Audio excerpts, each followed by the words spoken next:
बिशार, एक बात मुझे बताइए कि आजकल कनाडा के हवाले से मार्केट में बहुत बोलचाल है कि कनाडा के वीज़े नहीं लग रहे, कनाडा में स्टूडेंट पे कैप लग गया है।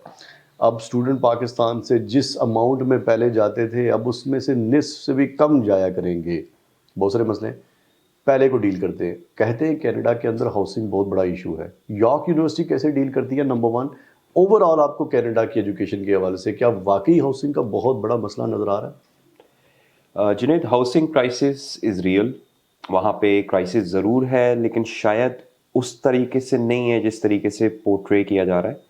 देखें, एक चीज़ हमें जहन में रखनी पड़ेगी कि जितने भी स्टूडेंट्स आ रहे हैं, there is a reason why they are called temporary residents, because उनमें से हर कोई परमानेंट रेजिडेंट नहीं बनेगा, ना वहाँ पे रहेगा। तो ये एक टाइम स्पैन के लिए है। अगर आप इसको लार्जर कॉन्टेक्स्ट में देखें तो पिछले 3-4 सालों में कनाडा ने बहुत बड़ी अमाउंट में स्टूडेंट्स को एक्सेप्ट किया है कनाडा आने के लिए, even up to 5-6 lakh students in year, which is a very big amount for a country like Canada, जिसकी टोटल पॉपुलेशन ही आज से कुछ साल पहले तक 33, 34, 35 मिलियन थी। यू कैन इमेजिन कि हमारी पाकिस्तान की पॉपुलेशन इज़ अराउंड 250 मिलियन, तो इतने बड़े कंट्री की इतनी सी population. Having said that, York University की जहाँ तक बात है तो हमारे पास तो अकोमोडेशन ऑन कैंपस है। ऑफ कोर्स यूनिवर्सिटी की अकोमोडेशन थोड़ी सी महंगी होती है, बट आपके पास एक सिक्योरिटी होती है इन द सेंस कि आप कैंपस पे रहते हैं, आपको बहुत आसानी होती है उसकी वजह से अपनी क्लासेस पे जाने के लिए, वाइस वर्सा। सो वो ऑप्शन हमारे पास अवेलेबल है। The only thing is students को जल्दी अप्लाई करना चाहिए, क्योंकि पोस्ट ग्रेजुएट स्टूडेंट्स की काफ़ी कॉम्पेटिटिव होती है अकोमोडेशन। बहुत सारे स्टूडेंट्स अकोमोडेशन के लिए अप्लाई करते हैं। अब ऑफ कोर्स हमारे पास अगर 55,000 स्टूडेंट्स हैं तो that's a very big number of students. तो इतनी ज़्यादा अकोमोडेशन बिल्ड करने के लिए तो आपको बहुत ज़्यादा रिसोर्स चाहिए, but we do have ample accommodation and students are welcome to apply. अगर आप सिटी की बात करें तो अभी आई वुड से कि आप खुद इस पे थोड़ी सी रिसर्च करें, हर चीज़ पे रिलाय ना करें और हर चीज़ पे बिलीव ना करें जो आप सोशल मीडिया पे देखते हैं। अम, अगर आप जैसे कल कि जाके कुछ यूट्यूबर्स कहते हैं, जी लोग यूट्यूबर्स को सुनते हैं आजकल, जी जी टिकटॉकर्स को। जी जी व्हाट दे सेड, मोस्टली जो वीडियोस आ रही हैं बड़ी परेशान कुन होती हैं, और वो ये कहते हैं कि एक एक कमरे में 10-10, 15-15 स्टूडेंट रहते हैं। क्या वाकई आपकी नज़रों से ऐसा कोई कमरा गुजरा है? देखिए, रहते हैं लेकिन वो खुद अपनी मर्जी से रहते हैं। आया। अच्छा, उसकी वजह ये है कि देखें, जिन्हें जब हम भी इंटरनेशनल स्टूडेंट्स थे, मैं यूके में भी रहा एज एन इंटरनेशनल स्टूडेंट, तो हम भी 3 स्टूडेंट तक तो एक कमरे में हम भी रहे। लेकिन again there might be circumstances behind that. For example, आपने पैसे बचाने हैं एंड अब आप एक कमरे में रह रहे हो, तो मतलब आप एक किराए को भी 3 टाइम शेयर कर रहे हो। तो अगेन ये तो अब आपके ऊपर है ना। देखें, एक रीज़न है कि कनाडा ने अभी अपने लिविंग एक्सपेंसेस की भी रिक्वायरमेंट बढ़ाई है, 10,000 से 20,000 की है। ये उसकी वजह ये है कि वो मेक श्योर करना चाहते हैं कि जब आप यहाँ से आते हैं तो आप फाइनेंशियल क्राइसिस में ना हो। ये होता ये है कि जितने जेन्युइन स्टूडेंट्स आते हैं, अनफॉर्चुनेटली उनके साथ कुछ लोग नॉन जेन्युइन भी आ जाते हैं, जिनकी प्राइमरी एम जो है वो कुछ और होते हैं। तो उन स्टूडेंट्स की प्रायोरिटी जो है वो डिफरेंट होती है, तो उसकी वजह से और चैलेंजेस और परेशानियां एंड मसले मसाइल शुरू हो जाते हैं। Ground reality, long story short, it's not as bad as they make it sound. मैं कनाडा में रहता हूँ, मिसिसागा में। अभी भी अगर मैं इंडीड या वो जो वेबसाइट्स आपकी कि जीजी वगैरह खोल के आप देखेंगे, आप रेंटल के लिए सर्च करें, आपको बहुत बहुत सारी अकोमोडेशन के ऑप्शंस मिल जाएंगे। ज़रूरी नहीं है कि आप एक सर्टेन एरिया में रहें। अगर आपके दोस्त वहाँ रहते हैं, आप चाहें तो आप थोड़ा आगे पीछे रह सकते हैं। टोरंटो आई गेस आपको मालूम है कि काफ़ी वेल कनेक्टेड है, train system is very good. आपके पास गो ट्रेन्स हैं और वो बहुत दूर से भी आपको जो है उस सिटी में ला के दे सकती हैं। अगर आप ड्राइव करते हैं, which is not difficult again in Canada, आपको सस्ती सी गाड़ी 3-4 हज़ार की मिल जाती है, तो commuting is not an issue. तो my suggestion is that do your due diligence. आप हर चीज़ जो वीडियोज़ में देखते हैं उसको बिलीव ना करें, ना क्योंकि करें। हर चीज़ ठीक नहीं है। इंटरनेशनल स्टूडेंट के ऊपर जो अभी एक कैप है, यानी कि पहले अंडर ग्रेड प्रोग्राम में बहुत ज़्यादा स्टूडेंट पाकिस्तान से जाते थे, और अब एक एक ख़ास अमाउंट ही जा सकती है, क्योंकि दे ओनली गेट 3,50,000 मेरे ख्याल में इन कनाडा। ये जो इंटरनेशनल स्टूडेंट के ऊपर, पहले तो ये बताइए कि ऐसा क्यों हुआ? कोई ख़ास वजह थी इसके पीछे? क्या ये पॉलिसी ऐसे ही रहेगी या पॉलिसी बदलने के कोई इम्कानात भी हैं? इंटरनेशनल स्टूडेंट्स ना जाने की वजह से यूनिवर्सिटीज़ को भी मुश्किलात पेश आएंगी। 3-4 एस्पेक्ट्स में इस बात को बताइए हमें कि ये जो कैप है, ये गलत है, ये सही है, कैसे चलेगी, कैसे फिक्स होगी और कैसे दूर किया जाएगा इसको? देखिए honestly speaking, as someone from the education sector, मेरे हिसाब से तो जो इन्होंने किया है वो अच्छा किया है। उसकी एक वजह ये है कि देखिए Junaid, excess of everything is bad. So आपके पास जब मैकेनिज्म या सिस्टम्स ना हो तो किसी चीज़ को एक्सटेंसिवली प्रमोट करके और मसले मसाइल पैदा करना इवन कैनेडियन कम्युनिटी के लिए प्लस इंटरनेशनल स्टूडेंट्स के लिए ये सही नहीं है, मुनासिब नहीं है। कनाडा एक ऐसा कंट्री है जिसने ओवर द इयर्स अपनी रेपुटेशन बिल्ड की है और सस्टेन किया as an education destination. The last thing we all want कि वो किसी भी तरीके से जेपरडाइज हो। इसी रीज़न की वजह से देखिए, अगर उनको इस चीज़ की परवाह नहीं होती तो वो शायद कैप ना लगाते, वो इस क्राइसिस को चलने देते, वो कोई भी इश्यूज आ रहे हैं स्टूडेंट्स को वो सब कुछ कंटिन्यू होने देते। ये सारा कुछ इसलिए किया गया है कि अगले 2 सालों के अंदर अंदर वो अकोमोडेशन स्पेसिफिकली जो इशू है उसको मैनेज करें। एक और जो इशू कनाडा में आया है वो पब्लिक एंड प्राइवेट पार्टनरशिप्स। देखिए अच्छे प्लेयर बुरे प्लेयर हर जगह के ऊपर होते हैं।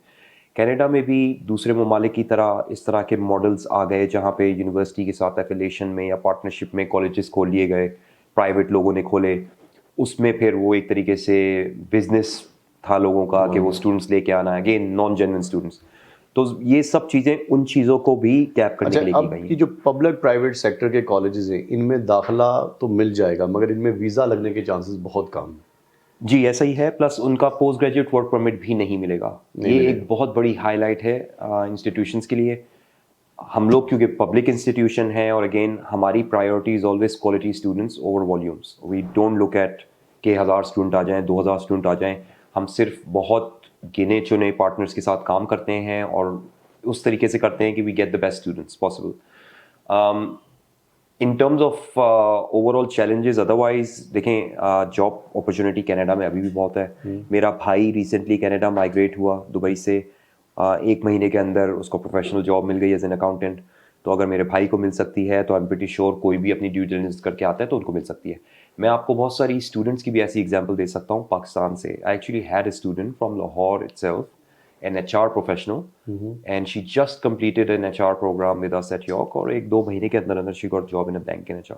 उसके लिए आपका अपना कॉम्पिटेंट होना ज़रूरी है। कॉम्पिटेंट होना। आप ये वाली बात सोचें कि जैसे पाकिस्तानी सोच कर जाते हैं कि हम कनाडा में उतरेंगे और आगे वहाँ डॉलर दे दिए जाएंगे, जी, ये मुमकिन भी नहीं है। बिल्कुल सही। पाकिस्तानी स्टूडेंट जो वहाँ पर है या इंटरनेशनल जितने भी स्टूडेंट्स हैं, एक तो ये हमें बताइए कि वहाँ पर क्या वाकई एक बहुत बड़ा रिसेशन है जिसकी वजह से जो आम स्टूडेंट रोज़मर्रा नौकरियाँ करते थे, डिलीवरी की जॉब कर ली या ऊबर चला ली, उनको मुश्किलात का सामना है।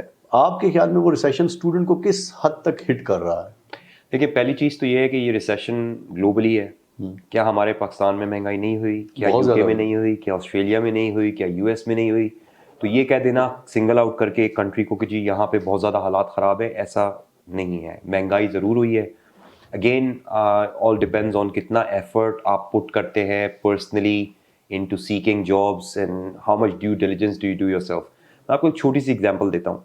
मैं बहुत सारे लोगों से मिला, पाकिस्तानी और दूसरे ओरिजिन के लोग जो वहाँ पे आके स्टूडेंट्स भी इवन मैच्योर स्टूडेंट्स जैसे हमारे सर्टिफिकेट प्रोग्राम के स्टूडेंट्स, अब उनके पास कुछ सालों का एक्सपीरियंस है बैक होम, वो आके जॉब अप्लाई करते हैं, उनको जॉबों की कॉल नहीं आती, दे गेट फ्रस्ट्रेटेड, फिर वो ये वीडियोस बनाते हैं और यूट्यूब पे लगा देते हैं और लोगों को भी यही बताते हैं कि यहाँ जॉब्स नहीं है। देखिए आप ये नहीं एक्सपेक्ट कर सकते कि आप कनाडा में आके और वही सीवी रख के जो आपने शायद पाकिस्तान में या इंडिया में या कहीं और दुनिया के पार्ट में यूज़ की हो, वही सीवी वही फॉर्मेट यूज़ करेंगे। कनाडा में it's a completely different ball game. Canada के अंदर आपको नेटवर्किंग करना बहुत ज़रूरी है जॉब्स के लिए, just like any other country, any other mature job market. आपको अपनी कंटिन्यूइंग प्रोफेशनल डेवलपमेंट के ऊपर काम करना बहुत ज़रूरी है। एक और छोटी सी example, cover letters.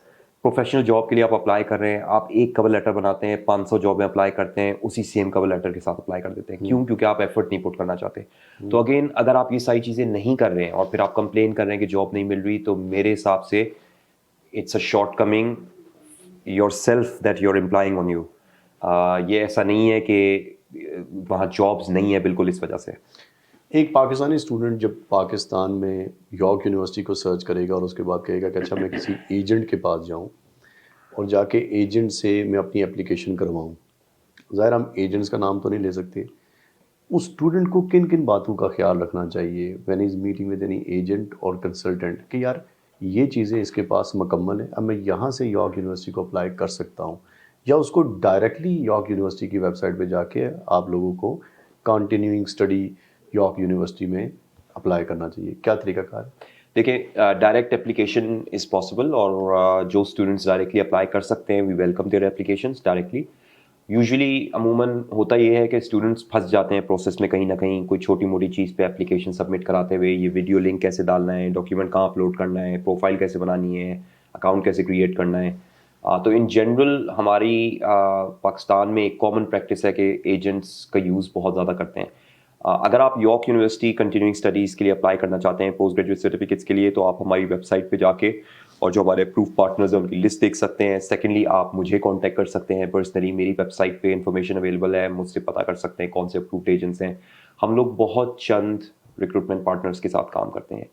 And even though we will expand this of course and maybe take on new partners as we move through, we want to make sure कि हम अपनी due diligence करें in terms of the agency being good with their services that they provide and professional services provide करें और trustworthy partners हों। क्योंकि इसमें tuition fees student को यूनिवर्सिटी को इंस्टीट्यूशन को देनी होती है, लोगों की रिजर्वेशंस होती हैं। मुझे पता है कि अनफॉर्चुनेटली यहाँ पे बहुत ज़्यादा घपला भी होता है स्टूडेंट्स के साथ and it's not a nice thing. ज़्यादातर घपला ही होता है जी। तो बेसिकली बेहतर है कि वो उन लोगों के पास जाएं जो रिप्यूटेड हों, जिनका मार्केट में नाम हो। आप ये चेक करें कि इनकी यूनिवर्सिटी की लिस्ट में और कौन से पार्टनर इंस्टीट्यूशंस हैं, उससे आपको बहुत सारी चीज़ें को आइडिया हो जाएगा। अगर आपको उनकी लिस्ट में ऑफिशियली पब्लिक इंस्टीट्यूट्स नज़र आते हैं, चाहे वो कनाडा में हो, यूके में हो, ऑस्ट्रेलिया में हो, उससे ये प्रूव होता है कि ये ऑलरेडी इन यूनिवर्सिटीज़ के साथ काम कर रहे हैं। शायद पाकिस्तान से स्टूडेंट जितने भी अप्लाई करते हैं उनमें बड़ी तादाद में पाकिस्तान में ख़वातीन हैं, लड़कियां हैं, चूँकि हम 60% ख़वातीन पॉपुलेशन पाकिस्तान के अंदर है।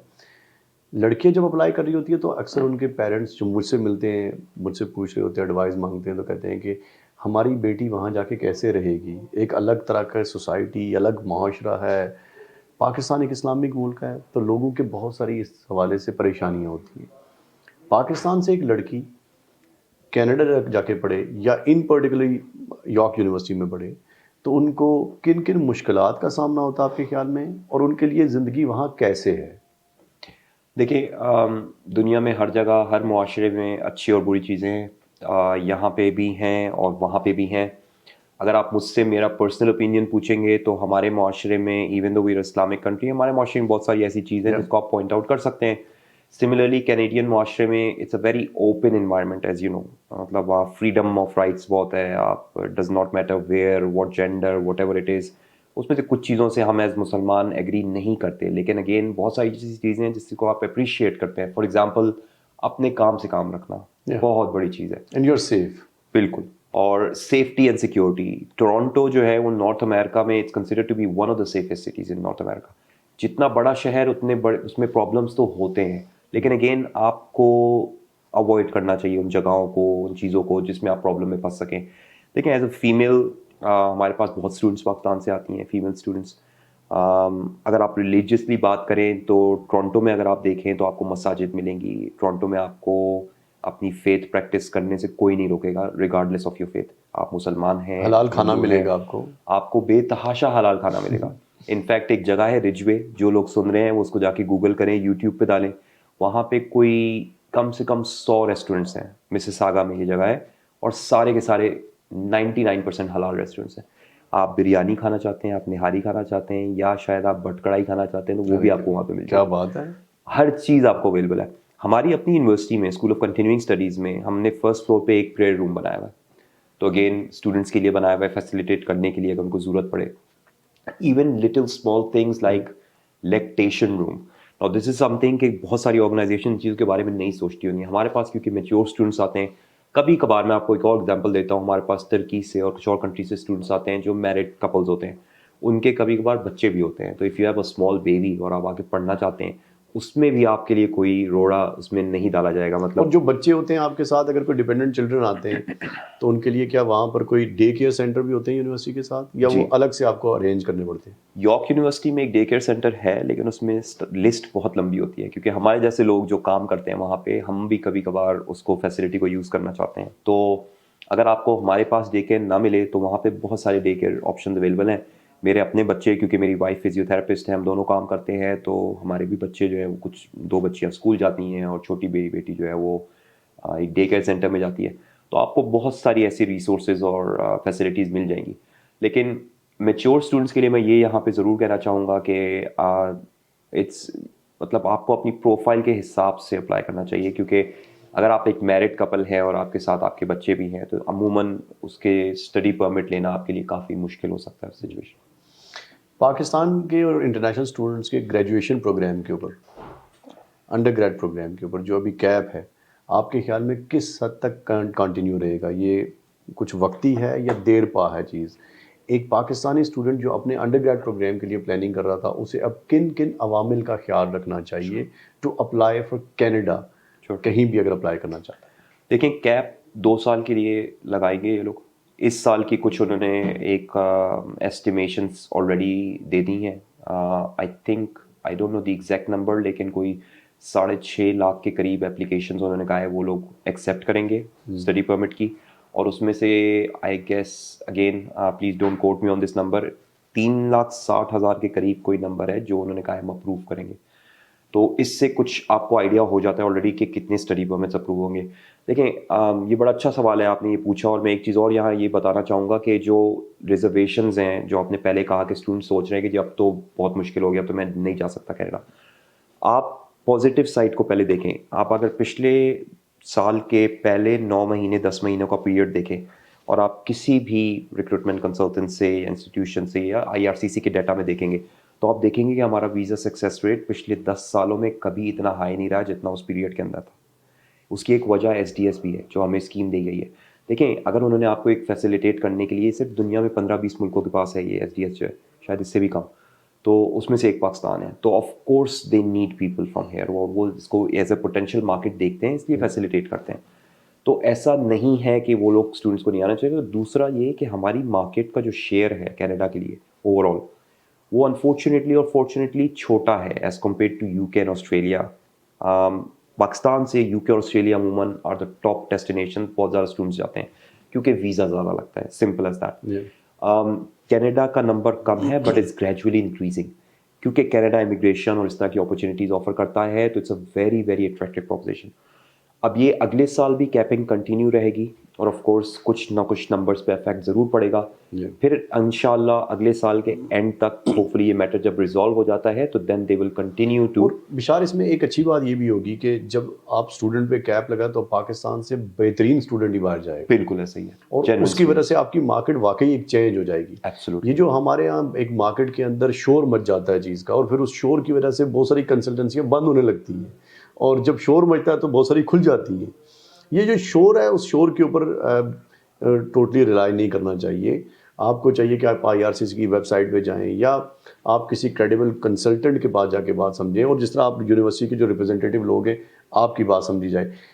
आखिर में ये जानना चाहूँगा कि एक Pakistani student who want to get admission in York University, who want to study abroad, specifically Canada, अच्छी यूनिवर्सिटी में जाना चाहता है, उसको क्या एडवाइस करेंगे बशार कि आज अगर वो अपना एफएससी मुकम्मल कर चुका है या ओ लेवल्स, ए लेवल्स कर रहा है, और आगे वो अप्रोच करना चाहता है इंटरनेशनल एजुकेशन में कनाडा को, तो वो अब से मदरजा झेल ये चीज़ें करना शुरू कर दे, और किसी ख़ास प्रोग्राम या ख़ास किसी काउंसलिंग एरिया के अंदर अगर अप्लाई करना चाहता है according to that particular subject, उसके लिए किन किन चीज़ों को देखे, और अगर वो मल्टीकल्चरल सोसाइटी में भी जा रहा है तो अपने क्या क्या रवैयों के अंदर बुनियादी तब्दीलियाँ लेकर आए।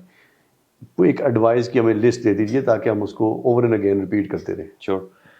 देखें, सबसे पहले तो अपना होमवर्क करें, अपनी रिसर्च करें। एक कॉमन प्रॉब्लम जो हम यहाँ पे देखते हैं कि स्टूडेंट्स रिसर्च नहीं करते और रिलाई करते हैं इंफॉर्मेशन जो रेडिबली अवेलेबल हो सोशल मीडिया नेटवर्क्स के ऊपर, या फिर कोई और आपके कोई दोस्त बाहर गए हैं जो उनका परसेप्शन है, पॉइंट ऑफ व्यू है, उसके ऊपर रिलाई करते हैं। देखें, ज़रूरी नहीं है कि किसी का परसेप्शन आपसे मिलता जुलता हो। Everyone has their right to give their own opinion. तो आपका ज़रूरी नहीं है कि उनके साथ ओपिनियन मैच करे और आपकी थिंकिंग उनके साथ मैच करे। पहली चीज़, अपनी रिसर्च करें। आजकल आप अगर सोशल मीडिया यूज़ करते हैं, डिजिटल चैनल यूज़ करते हैं, आप गूगल यूज़ करते हैं, तो दुनिया की सारी इन्फॉर्मेशन उसके ऊपर अवेलेबल है। अगर आप पाकिस्तान से बैठ के देखना चाहते हैं कि किस यूनिवर्सिटी का कैंपस किस तरह है, आप उसकी वेबसाइट पे जाएंगे, वर्चुअल टूर पे जाएंगे, आपको पूरी कैंपस का वर्चुअल टूर उस पर मिल जाएगा वेबसाइट पे। ज़्यादातर यूनिवर्सिटीज़ के पास अवेलेबल है। सिमिलरली, आपको प्रोग्राम के बारे में इंफॉर्मेशन चाहिए, आपको उनकी वेबसाइट पे भी मिल जाएगी, गूगल पे मिल जाएगी, और मल्टीपल प्लेटफॉर्म्स अवेलेबल है। तो काइंडली थोड़ा सा होमवर्क अपना करना शुरू करें। अगर आप 12वीं जमात के स्टूडेंट हैं या आप ए लेवल्स के स्टूडेंट हैं तो आप एएस लेवल में शुरू करें। आप 12वीं जमात के स्टूडेंट हैं, आप 11वीं में अपनी रिसर्च शुरू करें। आपको पहले प्लान करना है, आखिरी 6 महीने में नहीं करना। हमारी टर्मिनोलॉजी में एक चीज़ यूज़ की जाती है, लेट मार्केट्स। उसमें से अनफॉर्चुनेटली साउथ एशिया की ज़्यादातर मार्केट्स हैं और मिडल ईस्ट की मार्केट्स हैं, क्योंकि जनरली कल्चरली आई गेस हमारा ये एक नॉर्म है कि हम लोग हर चीज़ एंड पे करने के आदी हैं। तो सबसे piece of advice, I think important advice is that timely अपना प्रोसेस स्टार्ट करें और अपनी ड्यू डिलिजेंस ज़रूर करें। In terms of socio cultural expects, देखें वहाँ की लाइफ बहुत डिफरेंट है। यहाँ पे अनफॉर्चुनेटली हम चलते फिरते कुछ खाते हैं, फेंक देते हैं। आप वहाँ पे इस तरह कोई चीज़ फेंकेंगे तो आपको $200 का फाइन हो जाएगा, $100 का फाइन हो जाएगा। सिमिलरली आप लोगों से बात किस तरह करते हैं, मैं आपको एक छोटी सी एक एग्जांपल देता हूँ मेरे अपने एक्सपीरियंस की। मैं जब यूके गया एज ए स्टूडेंट, 18 साल मेरी उम्र थी। मैं एक शॉप के ऊपर गया, मुझे कुछ वहाँ से ख़रीदना था। मैं उसके पास जाके मैंने उसको सीधा सीधा बोला बड़े नॉर्मल अच्छे से तरीके से कि please give me this. I am sorry, please मैंने नहीं बोला उसमें, मैंने बोला गिव मी दिस। उस बंदे ने मुझे देखा बहुत अजीब तरीके से और मुझे कहता है कि where is the magic word. अब मैं वहाँ 2 मिनट खड़ा रहा और सोचने लगा कि ये मैजिक वर्ड क्या है जिसकी बात कर रहा है। मुझे नहीं समझ आया, मुझे इससे दोबारा पूछना पड़ा कि जी आप क्या कहना चाह रहे हैं। तो उस बंदे ने मुझे कहा तुम नए आए हो कनाडा में, अपना यूके के अंदर। मैंने कहा जी मैं अभी 2 दिन पहले आया। उसने मुझे कहा यहाँ पे हम कोई भी चीज़ बोलने से पहले प्लीज़ बोलते हैं, इंसान को अरे क्या रिक्वेस्ट बात। करते हैं। तो ये एक छोटी सी एग्जांपल है, आई गेस ये आपके लोगों के साथ रेजोनेट करेगी। हम इन चीज़ों पे गौर नहीं करते, लेकिन वेस्टर्न सोसाइटीज़ में ये चीज़ बहुत इंपॉर्टेंट है। मेरी पर्सनैलिटी में मुझे पता है किस तरीके से डिफरेंस आया है over the past 25 years that I been living abroad. आप खुद बाहर रहे हुए हैं, आपको इस चीज़ का आइडिया है। तो मैं सबको ये कहूँगा कि ये चीज़ सीखें और वापस आके अपने लोगों को भी सिखाएं। ये हम सबकी एक जॉइंट रिस्पॉन्सिबिलिटी है इस Pakistani. Thank you very much Bishar, आपका बहुत शुक्रिया, आपने हमें आज वक्त दिया। My pleasure. ख़वातीन और हज़रात, आप सुन रहे थे बिशार अंसारी साहब को, जो कि international student recruitment manager and international partnership manager eight York university. आपने अगर इनके हवाले से कोई इन्फॉर्मेशन चाहिए तो आप यॉर्क यूनिवर्सिटी के कंटिन्यूस स्कूल एजुकेशन क्या है, school of continuing studies, school of continuing study के ऊपर जाकर आप इनकी इन्फॉर्मेशन ले सकते हैं और डायरेक्टली उनसे रब्ता कर सकते हैं if you want to get admission at York University. Thank you very much.